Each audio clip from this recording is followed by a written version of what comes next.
Hello, ladies and gentlemen, and welcome to the Discriminating Gamer. You know, over Christmas, I visited a sick uncle of mine and took some presents. I hope he doesn't realize they're missing. Anyway, ladies and gentlemen, today we're going to go ahead and take a look at Oith from Inside Up Games.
We'll get back to the review in just a moment. I want to take a minute to ask you to check out my other channel, that is Cody Carlson, PhD, where we talk about history, books on history, military history. I even post some of my lectures for my classes on there. Please check that out. Please subscribe to that channel. And now, back to the review. In Oith from Inside Up Games, 2 to 4 players are going to take on the roles of various, well, they don't really take on roles per se. You just kind of manage an ecosystem, which is kind of the ultimate role. In their center of the play area is going to be the fauna board, and then each player is going to get their own game board. Now, what you're going to do at the beginning of the game is select randomly 4 fauna, 4 animals, and you're going to place them on the game board. And they're double-sided, so there's a lot of choices here. You place them there. Now, these are going to be kind of goals that you can chase during the game in order to score more points. Each one of these fauna cards has specific objectives that you're going to try to get in order to claim those goals. And you have next to it kind of a scoring track, meaning the first person to get it is going to get 15 points, the next person will get 11, etc., etc., etc. You're also going to place 2 ecosystem cards on that board, and these ecosystem cards are kind of going to be scoring, anybody can score them at the end of the game. You're going to see if you've met those conditions in order to score the points from those ecosystem cards. On your own player board, you are going to have an island card. This is kind of your starting card. It's going to tell you how many cards you can get at the beginning of the game and some more information. You're also going to have a climate card that will also have more information and ways you can gain some abilities during the game. And then you'll have your own ecosystem card. Again, this is a card you can score at the end of the game, but only you can score that card. Now, as I say, your island card is going to have a number of cards you can draw. So from the draw deck, you're going to go ahead and draw a number of cards. And this draw deck is huge, so usually we separate them out into several decks. You're going to go ahead and you're going to draw that number of cards. It's also a lot of times going to tell you how many cards to compost. You're going to see the compost symbol, and you may see a compost from hand or compost from deck. If you compost from your hand, you take those cards, you place them face down in the compost section of your player board. At the end of the game, every card you have in the compost pile will be worth 1 point. There may be some additional information on your island card, like, for instance, how many soil tokens to take. Soil tokens are kind of currency in the game. You'll take those and place those on your player board. Your player board will also have 4 leaves that you will then use to claim those fauna points. Now, on your turn, you can take one of 4 actions. You can take planting, composting, watering, and growing. Each of these actions have specific actions that you can take on your turn, as well as actions that other players can take on your turn. For planting, you can take 2 cards from your hand and plant them on the board.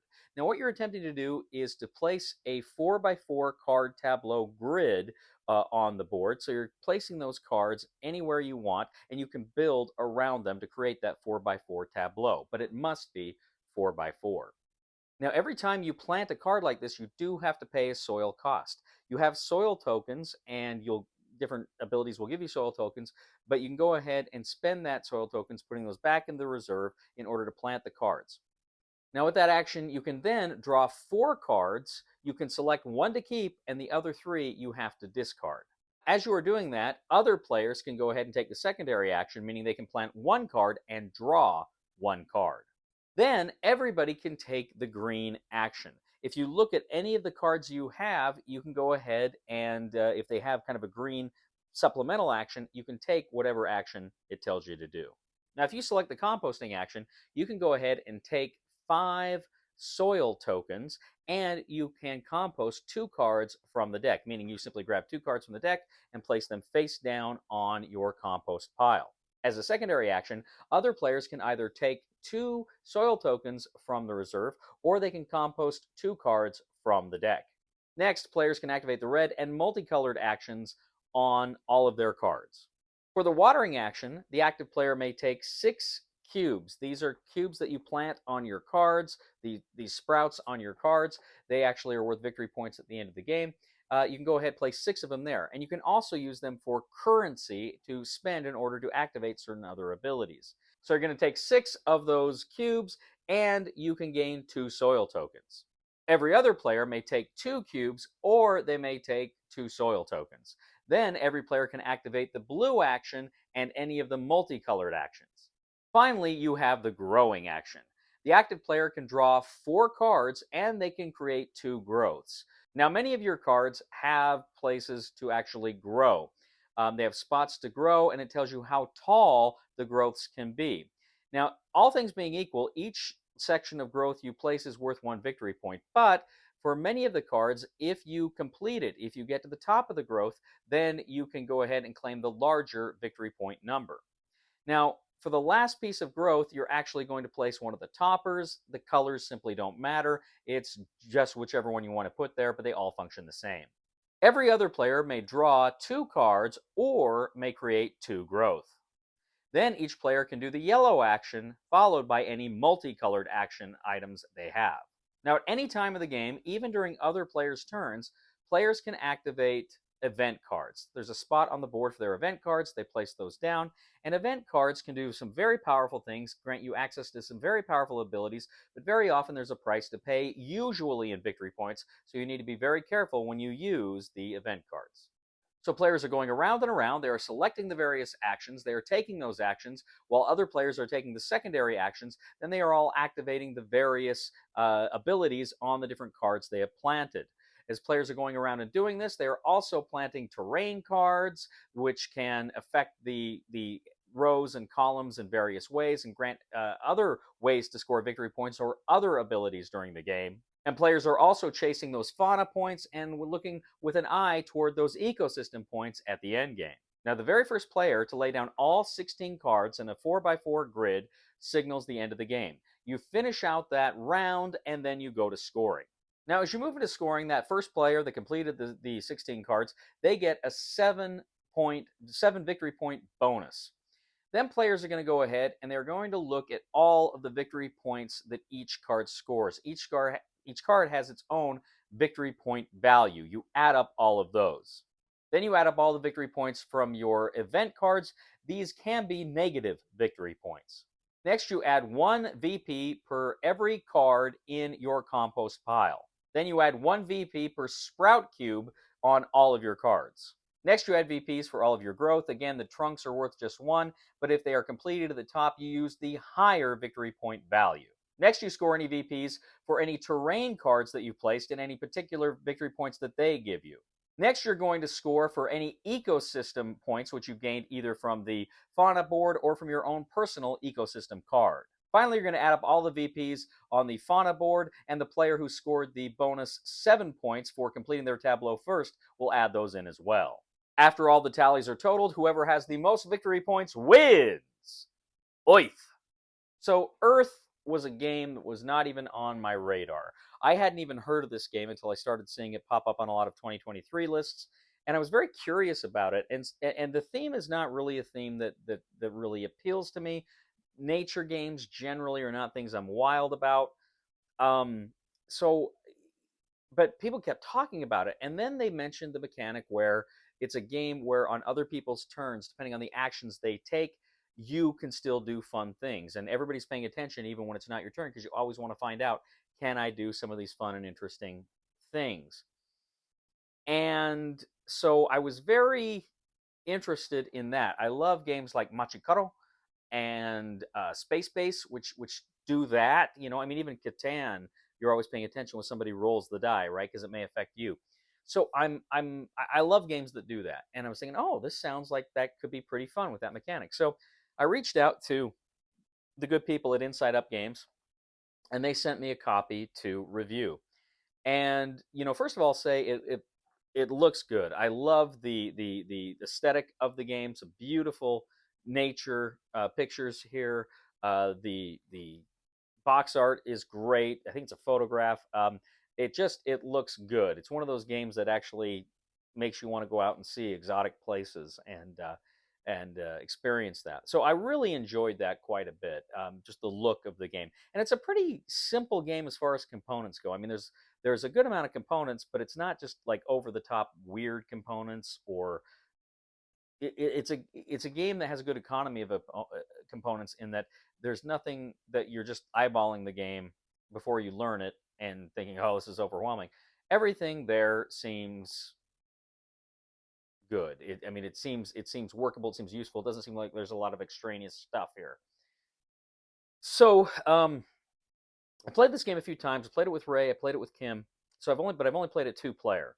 In the games I've played, there's that idea of, okay, I'm going to go ahead, I'm going to create my tableau. I think I've got an idea of what I want to do. But as the game progresses and you get access to more cards, you find your strategies change, and you find where you lay the cards matters, because you're creating that 4x4 tableau, but you're going to place like some of these terrain cards, which will give you like arrows pointing in certain directions. And oh, I got to maneuver this here. Like I had one of the games I was playing, I drew a card. It said, every card in this row that has this symbol is going to score so many points. And it just so happened I had 3 cards in that row with that symbol. So boom, I put that card down there, and I was able to score all those other cards like that. And what's interesting here too is there is such a variety of ways to score points, and there's such a variety of cards and how the cards activate and what the cards do. Like I say, a massive stack of the basic Earth cards here, and there's a lot of other little just little tweaks and nuances that you gain here. Now, I will say this is a game that when you do start playing it, it comes along with a little something I like to call Iconography overload. so there is that. You're a little intimidated by some of the iconography, but as the game progresses, um, as you learn it, as you move, it becomes clearer and clearer what the icons mean. And there is a good little kind of reference chart at the bottom that kind of helps you remember exactly what they do. But it's weird because you're like looking at the planting action, and like instinctively you're thinking that's a discard action, but no, it's planting. And so you kind of learn the iconography as you go, and it becomes less of an issue the more you play it. But when you first start the iconography, there's a lot of it, you need to learn it. But I'll tell you right now, this game does definitely it definitely gives me that thing I love from those other games of I'm paying attention to what you're doing because it lets me do things. And I'm scanning my cards, seeing, okay, what actions can I take now? What actions can I take now? And that is so much fun. I love that. I love the investment of that game. Now, as I say, I've only played this game 2 player. I imagine this thing would probably be better at a higher player count, because then whenever somebody else goes, then boom, boom, boom, you're getting to do fun things. So I love I love that. It's not even really a mechanism. It's just kind of I guess, well, I guess it's some kind of a mechanism. I don't know what you'd call it. Player, other player turn option. I don't know. Um, I just really like it. I really like knowing that on other players' turns, I get to do something fun. That's cool. That is really cool. You look at TI4, completely different game. And even that's got that system with the strategy cards, right? And then, like I say, Catan, Machikaro, Space Base, they all do that. And I love it. I freaking love it. This game, like I say, if I saw it on a shelf at a game store, I'd probably walk right past it. But having heard so many good things about it, I thought I'd give it a try, and I'm so glad I did. Earth is a fantastic game. I really enjoy it. Ray likes it. Kim likes it. We all think this is a great game. I highly recommend it. Recommendation for the discriminating gamer for Earth is buy it. Thank you, ladies and gentlemen, for joining us today on The Discriminating Gamer. As always, we ask you to please leave a comment for us on YouTube, on Board Game Geek, on our Facebook page, or on thediscriminatinggamer.com. We'd ask you to please like us on Facebook, subscribe to us on YouTube, and follow us on Twitter. I'd also ask you, ladies and gentlemen, to please check out my other channel, that is Cody Carlson, PhD, where we talk about military history, books on history. I even post some of my lectures on there. I'd ask you to go ahead and check that out, and please subscribe to that channel. It would mean a lot to me. Also, we'd ask you to give a thumb to this video on Board Game Geek, and if you are a fan of the channel, you like the kind of content we bring here, I'd humbly ask you to click on the Super Thanks button and leave a tip. What comes after 2023? 2024. Hours to go. I want to be sedated. Nothing to do, nowhere to go. Oh, I want to be sedated. Please somebody help me on my feet again. And I don't know where I'm going, and I don't know where I've been. Please somebody help me on the solid ground. It's a long time, and I'll be dying. Once a year I wind up in the band. God knows that I love Your beard is only moderately better than mine.